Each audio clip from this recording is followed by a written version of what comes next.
remembering. And it's sort of like a little bit about me. I was a teacher, but I didn't work with little kids. I taught high school. Matter of fact, I taught adjudicated, trauma-based, at-risk kids, underserved kids. I mean, I worked in a boys detention and treatment facility.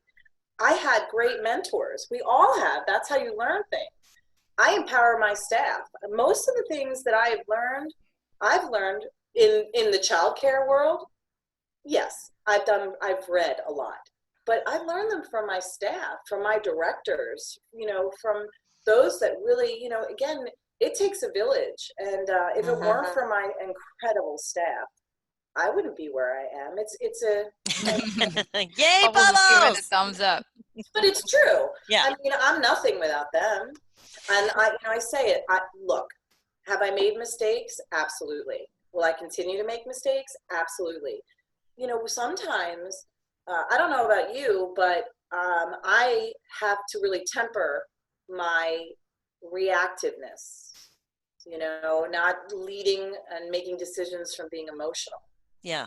But I have made decisions about, things when I'm in an emotional, point, and they're not usually ever the right decision. Note to self.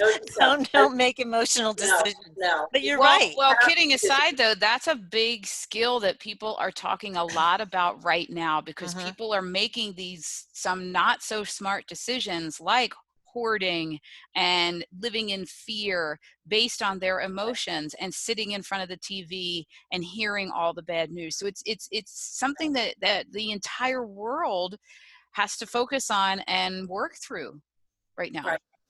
Right. And it's teaching people how to actively listen, not listen to respond. It's empowering my staff to make decisions. They may not be the right ones, but I have very simple rules in my building. Make a decision. And I tell this story all the time. When Steve and I had our son Jack, we're driving home from the hospital, and Steve's like white knuckled on the steering wheel. He's got this face. I'm like, what is going on? He's like, I don't know what I'm doing. And I was like, I don't know what I'm doing. I said, but you know what? There are 2 rules. Don't lose him. Don't kill him. We'll be fine. But surprisingly, that's really applicable to everything. It is. I mean, the bar is just get through it for the most part, and you'll figure it out as you go. And if you don't do it right the first time, you'll tweak it. Correct. And going forward, you'll do what you need to do, the way that, whether it's that parent wants you to do it that way or whatnot. But again, it's tough. It's, I was used to working with teachers at a higher academic level. It was mind-blowing to see the mentality. It was almost it's Pavlovian. All of the teachers that I have had the privilege of working with in a child care center with, kindergarten and under, so many of them have, expressed over the years that they're not used to being treated this way. They're not used to being treated like a professional. They're always used to being, they always, people make them feel like they're just babysitters. I was like, I will never treat you like you're a babysitter. You are a teacher. You are a professional. And again, it's like setting the bar. Right. You set the bar, and you expect people to rise up. And most of the time they do. They do. They do.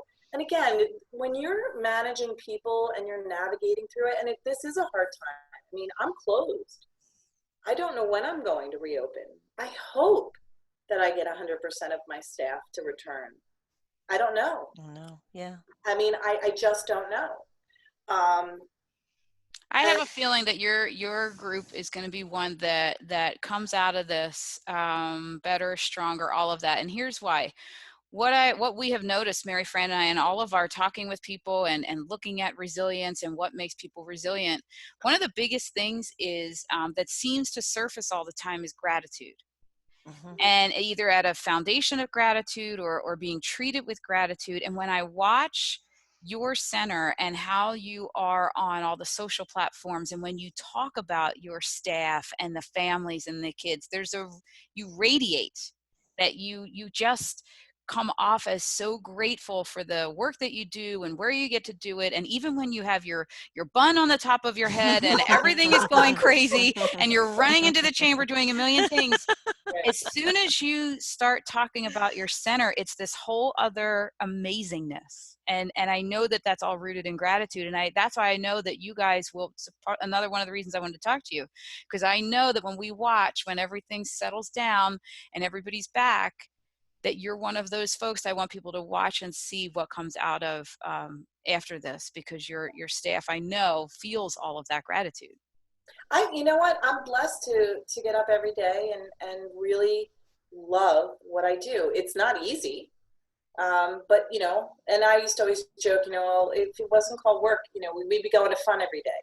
But believe it or not, I mean, it's hard work. My teachers work so hard. Yep. I mean, it's kind of fun, and fun's not the right word, but it's definitely humbling to watch my teachers on social media interact with the parents, and the gratitude the parents have having to work from home and to be quarantined with their, you know, children running around, and how difficult it is. Now, of course, we all know our children act and behave completely different for us than they do for their teachers. But again, it's a totally different world now. And what I'm loving is the Zooms and the video chats that all the kids are having together. It's a mind-blowing time. I know. It It's is. like we're disconnected, but we're so connected right now. Right. Me and my girlfriends from high school, we have this our soccer team from high school. We play once a year. We get together maybe 3 times a year. We're now doing Friday night happy hours, talking and literally going through what are your challenges. One owns a restaurant in Philly. They're falling apart. You know, one has college kids. That's who I how feel they getting bad. home. Yeah. Everyone is all walks of life. And now we're sitting and literally it was like almost 3 hours the other night going through each thing, who needs what help. It's been absolutely extraordinary for reconnecting with some folks. Yes, some of our connections that are around here I'm missing out on. However, I really am, and you guys are probably doing the same thing. Can't wait for that day. Right. You know, to be back. And I really hope that people stop and think and things change, like have that little switch of gratitude for being able to see somebody for coffee, you know, I can't wait to get to the chamber, you know, for the women in business, because there's an energy there that I'm not able to tap into right now. I know that they're all out there and will be there again. Sure. But those kinds of things. Now, in the effort of not, I don't want to get you to reiterate every single thing, but this, for the podcast, this wasn't recording in the very beginning. So I want to make sure that we highlight again, you know, Mary Fran and I talk about you when there's resilience, you get hit by a sucker punch, which we're all getting hit by right now. And then you reset, you take a look at your situation, then you go into the rise. How do you come up and out of it? And you reveal, if you're looking with the right hopeful eyes, you see the gifts and talents that you've always had. Mm-hmm. Now, tell us a little bit about, so you talked about networking and getting out of your comfort zone. Were you the kind of person that would jump in and just figure it out your whole life? Or you said you were a teacher, so there's some skills there. Tell us a little bit about what you saw emerging as you came into this position with owning this center, and then being so involved in the community and the chamber. Well, you know what? Here's the thing, and I don't want to go on like this whole soapbox about the difference between men and women, but I find it very fascinating that, you know, the percentage of girls that, you know, are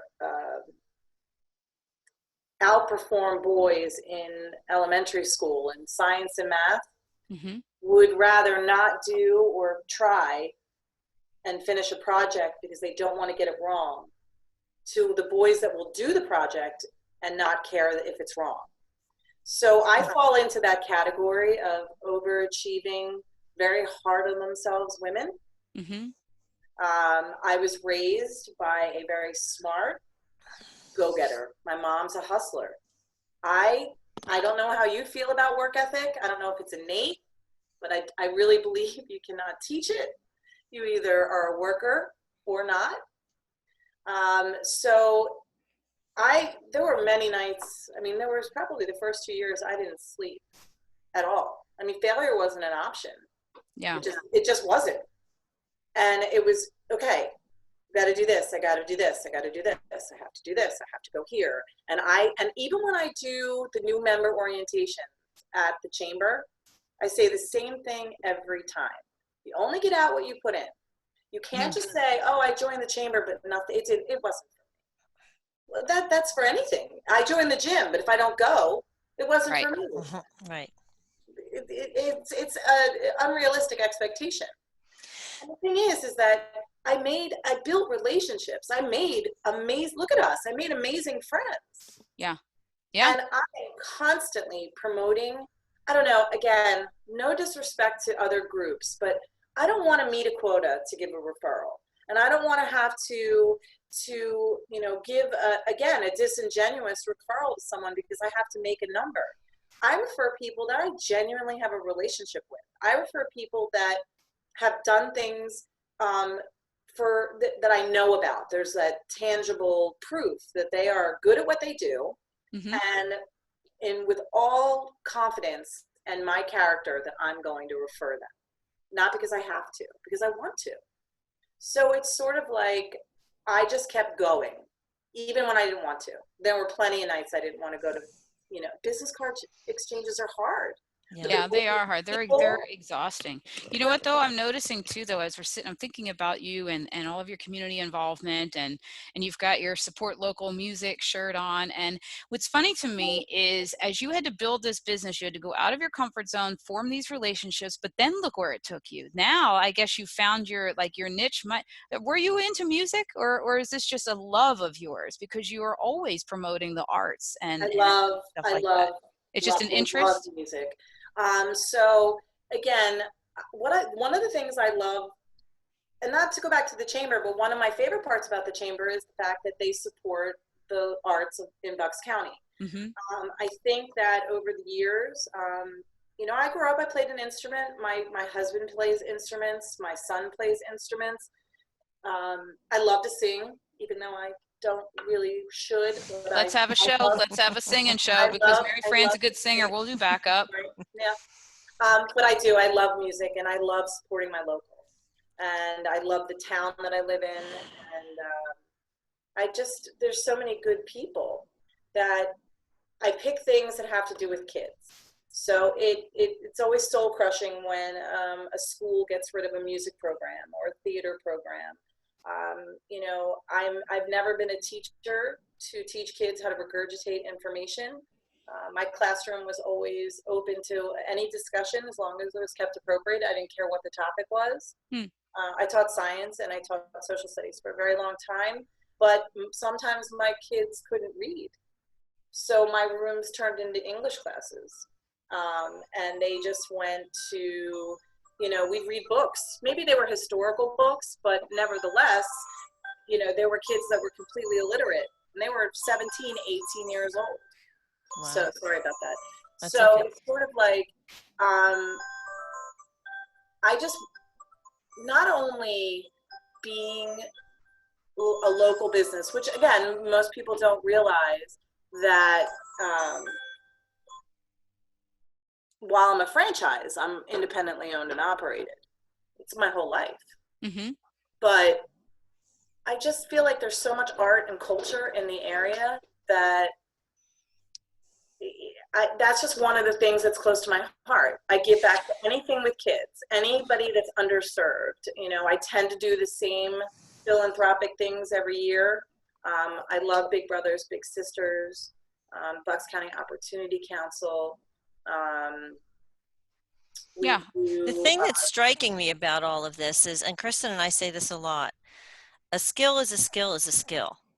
So you have taken those skills that you have of connecting and your natural curiosity and your natural, desire to help people rise, and you put them in different areas where they have different effects. I mean, the cumulative effect is that you're building your community, you're building your business. I mean, you're allowing people to get you to know you in different capacities outside of your specific role. Correct. as your, the owner of your business, but you've cultivated these skills in building your business, and now you're taking them other places. And that's one of the things we talk about with the brilliance part of this. Things I didn't know I could do. Right. Mm-hmm. You know what I mean? Things I didn't know I could do. Look, I'm a people person. I like people. I will. My husband says I could talk the bark off a tree. There's like billions of people on this planet, and I just want to meet as many as I want. Right? But it's, you know what? You never know what you're going to learn, and people are fascinating, and I can watch people and listen and learn. And I mean, think about some of your mentors. I mean, I remember all of the ones and I still repeat the things that they've said to me.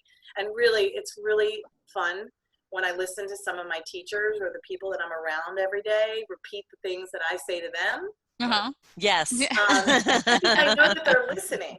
I know that they're listening. And, some of the things that people have said to me, my favorite, I worked with this woman, it has to be at least 20 years ago. And she looked at me and she said, Jen, if you have nothing, you have nothing to lose. Hey. Simple, but yet so profound at the same time. Like, that's what pushed me out of my comfort zone. If I have nothing, I have nothing to lose. So you have nothing to lose.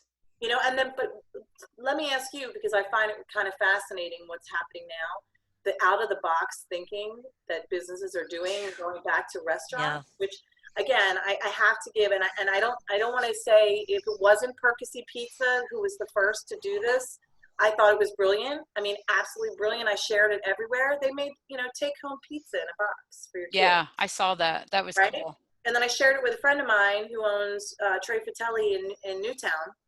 And what I loved, because he's like, I'm not taking credit for this. This was not my idea, but it's a great idea. And then he started to push it out. But I've seen at least 6 other pizza places do it. It's brilliant. Yeah, it is brilliant. Yeah. Get something to do. I mean, you're trying to entertain them without them being on their technology all day long. Yeah. What's interesting in terms and that of goes back to what we were just. Sorry, my Wi-Fi cut out. No, I was just going to say that goes back to what we were saying about the skill is a skill is a skill. They're pizza makers, so we can't get people into our restaurants. So let's share that skill with somebody else and help them to do it. It's all about active with something tactile and something they can do and create on their own. And it's again, I thought it was just brilliant. And again, the out of the box thinking of the restaurants of curbside pickup, how you're ordering your food, the family meals that they're now offering. Yeah. For people. And I have so many friends that aren't cooking at all. They're just ordering takeout. That's my kids and I have committed to at least 2 nights a week ordering. And Michael says to me, make sure that it's he said to me, it was one of the places we wanted to order from. And he said, is it locally owned? I want to be with locally owned. I said, well, you have to realize that some of these are franchises that are locally, owned. So he's investigating all of that. Like the kids are really learning some great skills of community and resilience. I got to tell you this fun story though. So one of my friends, her and her wife own the restaurant in Fishtown, Cedar Point. So it's both their income. Like it is their family income. Yeah. And now they're taking this big hit. The other night they were just so, at the end of the first week, everybody was so down. Everybody was panicking. So they have twin boys that I want to say that they're now 11 maybe or 12. Right. They go to and they have all these employees. So the family goes to the restaurant and they decided to do a pop-up, I think it was wings maybe night, where they were she said the boys are running up and down the steps. They were at the takeout window. That's where they took the orders outside. They had everybody standing 6 feet back and made it a whole family night, because it could have been them sitting at home panicking and losing their minds. And instead they were like, let's just do something, and brought their kids in to help. And by the end of the night, it took hours, because we did our happy hour thing and they never were able to log on. And then we got a message very late that said they had the greatest time. And then as a family sat and talked about it. And I thought, gosh, those are the stories that I want out there, just like what you're saying with the pizza night and supporting the local arts. And I saw that you did a live thing to encourage everybody to watch the one musician, like these. Skylar Love. She was home last night, which was so much fun. And then we watched Sam Ryan and Matt Setzer a couple nights ago, which was so much fun. We had such a good time. We literally, again, I just plugged my HDMI cable into my phone, do the feed right through my TV. And we sat in our living room and we just sang and listened to live music and commented and talked to one another. Again, it's a whole, so Jack had spring break, so he was off all of last week. So the teachers were preparing to do the, off-site learning. So he went back to school yesterday. But what's really interesting, and going back to what you were talking about, Chris, about some of the new skills people are learning or what's coming out of it, watch him and his friends do this study group, and the teachers are on, and they're doing homework, and it's impressive that they're learning a different skill. Yeah, and they're getting it done. This is what I love that our kids are learning, that all of this is upside down and inside out, and we've got parents that are freaking out on Facebook, but the kids are like, they're sitting in front of their computer, they're figuring it out, even like us with accessibility and technology issues, we're figuring it out, and the kids are finally learning to figure it out. Right. As opposed to sitting home going, well, I can't get into the school building, so oh well. They're also doing things that they normally don't do. So it's sort of like, I'm not saying that, I don't know, I just feel like, they would go to school, they'd rush home, they want to get on their tablets, maybe they want to play a game. In our house, Jack's not allowed to play Xbox during the week. That's just one of the rules. But he's got a phone, him and his friends text. But what I'm finding is that some of the things that he would do for hours at a time, now he's like, oh, I'm going to draw more. I'm going to go out. I've never seen so many neighbors in my neighborhood. That's what we keep saying. It's true. I'm like, hey, like people walking and riding their bikes. But that's how our kids are going to remember this. They're not going to remember the COVID-19 outbreak or quarantine. They're going to remember that, their families are cooking full meals and eating together every night. And that maybe they played more games and did more art projects. They're just not, it'll be a completely different, and I say this because, when I first opened, I lived about an hour and 15 minutes away. Wow. And my son at the time was 4.5. So I would wake Jack up at 4 in the morning in his pajamas. We'd get in my car. I'd drive to TLE. I'd put him back asleep on the floor on a cot in my office, and then I'd get him dressed and ready for school. Wow. I'd do that every day. And then I'd work until 7, drive an hour plus home, get home, say hi to Steve, feed Jack, bathe him, put him to bed. And that went on for a very long time. Wow. So Jack had said to me, maybe Jack's 12, so maybe about 4 years ago, he said, Mommy, he's like, can we go on a middle of the night date? And I didn't know what that meant. And I was like, what do you mean, like a middle of the night date? He goes, we'll get up when it's dark out, and we'll go to Starbucks and we'll get breakfast and you'll get coffee and we'll just sit. And I was like, okay.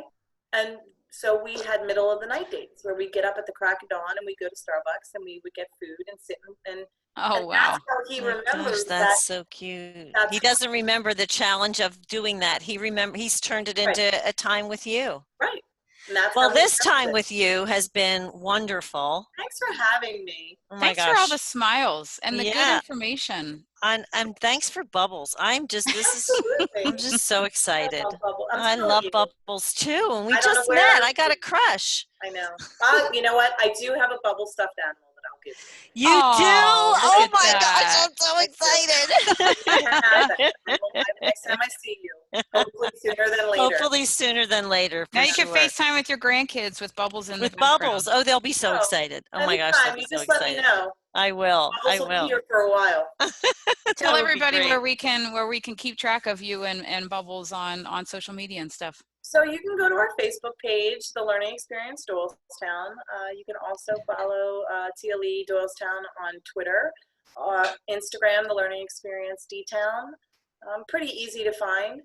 Jennifer Eckfield, you can follow me on Facebook as well. And this is a lady chamber. Central Bucks Chamber, definitely. This is a lady you want in your tribe, people. So Thank you for get being in part touch of with my her. tribe. She's wonderful. So Thank thank you. you for joining us I today. love you, ladies. Thank you. Love you too. It was an honor. Thank you.